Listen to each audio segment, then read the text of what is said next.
అందరికీ praise Lord. Welcome to our word and worship YouTube channel. ఈ రోజు మనం మత్తయి సువార్తలోని 11వ అధ్యాయంలో నుండి కొన్ని క్వశ్చన్స్ తెలుసుకుందాం. Let's get into the video.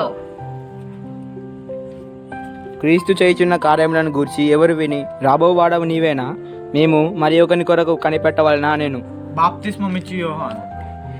యోహాను ఈ విషయం యేసుక్రీస్తుకు చెప్పుటకు ఎవరిని పంపెను. శిష్యులను ఎవరి విషయమై అభ్యంతరపడిన వాడు ధన్యుడని చెప్పాను. యేసుక్రీస్తు.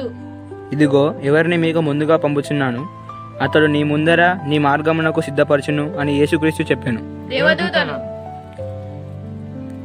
స్త్రీలు కనిన వారిలో ఎవరు గొప్పవాడు పుట్టలేదని నిశ్చయముగా యేసుక్రీస్తు చెప్పాను. బాప్తిస్మమిచ్చు యోహాను.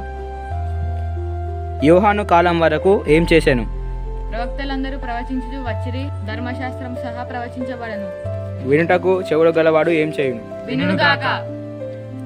యోహాను తినకయు తాగకయు వచ్చెను అని యోహానును వారు ఏమనిది.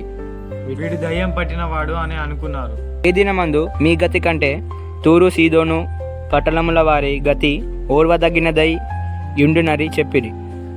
విమర్శ దినమందు సమస్తమును ఎవరి చేత నాకు అప్పగించబడి ఉన్నదని యేసుక్రీస్తు ప్రార్థించాను. నా తండ్రి చేత. నేను సాత్వికుడను దీన మనస్సు గలవాడను గనుక మీ మీద నా కాడి ఎత్తుకొని నా యొద్ద నేర్చుకొనుడి, అప్పుడు మీ ప్రాణములకు ఏం దొరుకును. విశ్రాంతి. యోహాను చెరసాలలో ఉన్నప్పుడు యేసుక్రీస్తు ఏమి అడిగాను. రాబో వాడవు నీవేనా, మరి ఒకని కొరకు కలిపెట్టవలనా. మొత్తం మత్తయి సువార్త 11వ అధ్యాయంలో ఎన్ని వచనాలు ఉన్నాయో కింద కామెంట్ చేయండి. మరిన్ని ఇంట్రెస్టింగ్ వీడియోస్ కోసం మా ఛానల్ సబ్స్క్రైబ్ చేసుకోండి.